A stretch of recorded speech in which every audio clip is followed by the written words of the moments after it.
Oh, hello there, my friends. Matt Leja here with Maple Grove Productions. Didn't hear you come in, but thanks for joining me. Welcome. So for you gardening enthusiasts out there, I wanted to share yet another update video of how far we've come, some recent changes, updates, things that are going well, not so well, the usual. So follow along with me and I'll take you through the yard and we'll see where we're at. So here we are at the back of the yard, and as you'd expect, the mint is thriving and doing well. It's replicating quite fast. It went from one of these little plants that my father-in-law gave us to now, well, probably if I were to guess, I'd say this was the original since it's the biggest. May not be a clear indication, but it's up to 12 times now what it was. So mint doing well, and as you can see, I cleared out a little bit of this other vegetation that we don't really need right now. We still have the mullein somewhere around here. It's not doing too good, but funny enough, we discovered some more over there somewhere, and it's a full mature plant, so we can kind of let go of that one since it's so common and just focus on the one that's doing well and start propagating that one. But yeah, the other mint here that I accidentally ran over with the lawnmower came a little too close to it, but it looks like it made a comeback, and I'm really happy that it did because I honestly thought it was a goner. All it was left was these big stems here at the bottom and a couple of these, I think these two. But anyway, it made a comeback, so I'm happy about that. The chocolate mint as well kind of took a hit. That's one thing that I'm not exactly sure how that works yet. I'm still learning what plants do well when you put them on sticks or supports, and what plants you should kind of just leave alone and see what happens, or maybe they like to bush, like cucumbers, for example, which we'll get to here in a second, but they generally like to bush out, and but you are supposed to vine those up on sticks so that they grow up instead of out, and you get more growing space that way, which makes sense. But things like this, I have no idea. I mean, obviously it'd be better if it was off the ground. Seems to be struggling in parts here, but for the most part, this chocolate mint, it's got some growing to do. But here it's actually starting to grow on this other stick, so I'm guessing Ange probably put that in, and I came along and ripped them out thinking the kids were playing around here. But yeah, this thing we want to make sure survives because it's such a nice plant and it smells so great. Chocolate mint makes me want ice cream. I still have yet to put these fence posts in.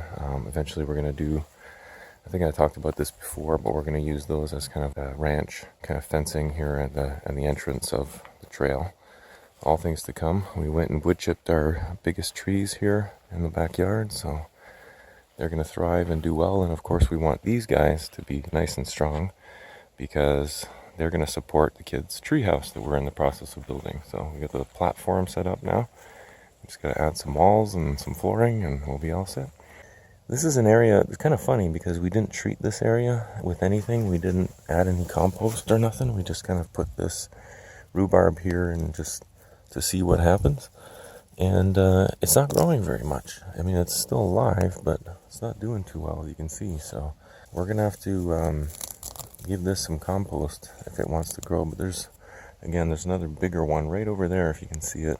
Really big rhubarb. So here's the strawberries, and here's another good comparison of what working your soil can do. This is just untreated, again, on no compost, nothing like that, and it is growing berries. We're really going to have to come along and take some of these because the animals are going to find them eventually. And yeah, I mean, it still tastes good. Of course, it's a strawberry, but a little mushy, a little tart, but compared to this, and look at the color and the size of these, So that's what the difference is between using compost and not. And, when we added the wood chips as well, the wood chips are relatively new over there, whereas these have always been on. So it's another factor. But, yeah, I love when people taste their food out of their gardens on these kind of videos. So let's try and do that as much as I can. But I'm looking for a nice, there's one. That one might be ready. Almost. We'll leave that one alone. But yeah, look at the ground cherry. Just look at that. look at those ground cherries. I mean, that's just crazy. It loves it here. Ground cherries are awesome too. I've grown a liking to them. They're delicious. The lavender's doing awesome. Look at that lavender. Rosemary's picking up, shooting out now.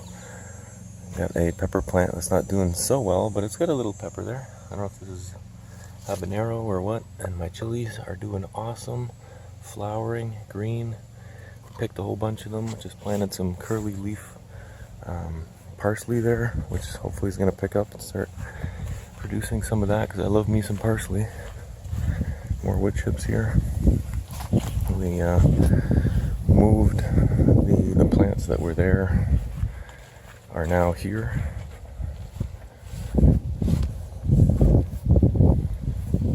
And these are the potatoes from that picture that I posted a few days ago. So we had that many potatoes coming out of these pots, so it doesn't take much. It really doesn't take much. Here our peanuts doing well. The orange tree made a huge comeback. Look at that. It's almost all covered in leaves now. We're just letting it go. Had some issues with the raspberries, big time. Ange said it was some kind of worm, or I'm not sure. It might be that cabbage worm again. I don't know. But something's eating it. It's eating it pretty bad.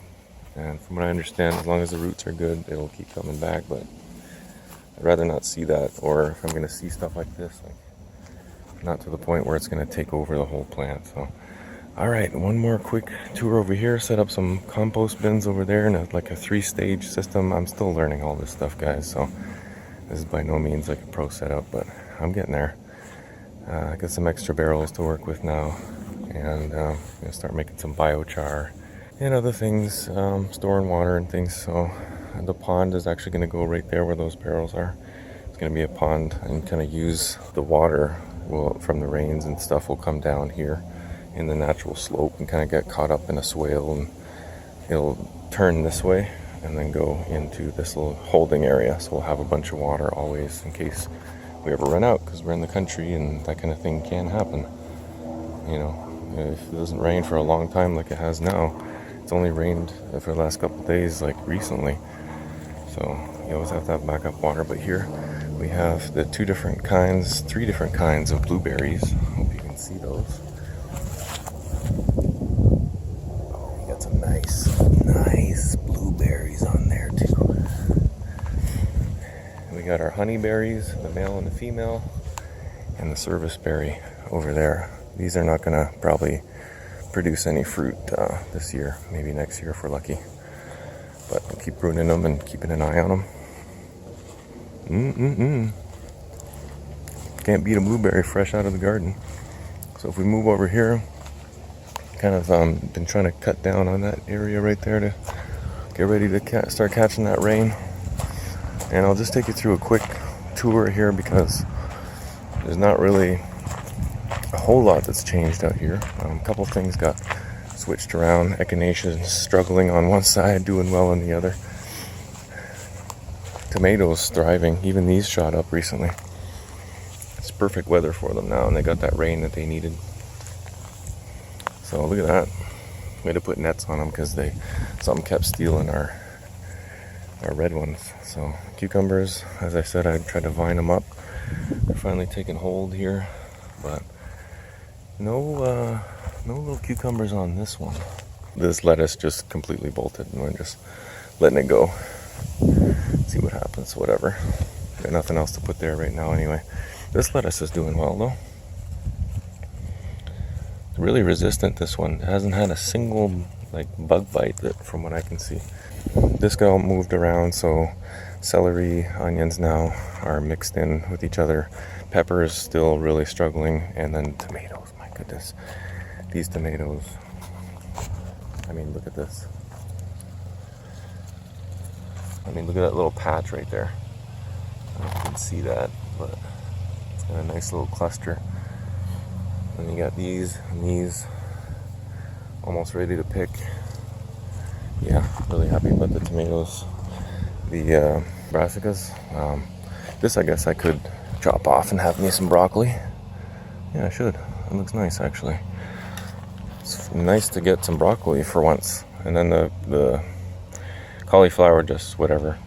It just did its thing. We never got anything out of it because the leaves kept getting eaten. So the kale did have a chance at one point and started to come back, and then it got moved, and now it's adjusting, so we're trying to leave it alone, but keep spraying the soap on there to keep the worms off. The biggest thing with that was the worms, so we're gonna have to adjust for that next year. The Brussels sprouts, a complete loss. They're not doing anything. They're not gonna do anything, so it's just wishful thinking in that bed. And here again, more onions and celery. The celery is not doing good here, but it might come back. There's carrots in there too. They're gonna need a few days, maybe some water. But the soil should be moist because, yeah, it just rained not long ago. And then the artichoke, Jerusalem artichoke, doing well. It's funny how it's growing. It's almost telling me something. It's telling me where to face my things so that I can catch the most sun. Actually, you know what it's doing? It's trying to get around this tree right here. Get as much sun as possible. What a smart plant. Curved in such a way to get maximum light. This guy, my horseradish, kind of doing okay now. It's only got the 3 main leaves, but they're not getting eaten to the point where it's gonna start dying. As I'm passing through here, actually, cucumber stunted, pumpkin doing okay, cucumber semi-stunted. I think this one actually has some cucumber starting on it right there. Some little ones. Yeah, I went and told a friend that we didn't have any cucumbers, and I found something the other day. Well, that's a pumpkin right there, which is doing really well. And there's some somewhere, I'm telling you. Oh yeah, right here. Check that out. We have a cucumber. Finally. Cucumbers in the garden. Anyway, that thing is doing awesome. So I don't want to mess with it too much. So that's pretty much it, my friends. Hope you enjoyed the tour, and that your gardening season is going well. Let me know how it goes in the comments, or send me a message. Whatever, get in contact, and we'll share some stories. So thanks again for watching, and take care. We'll see you next time, guys. Bye-bye.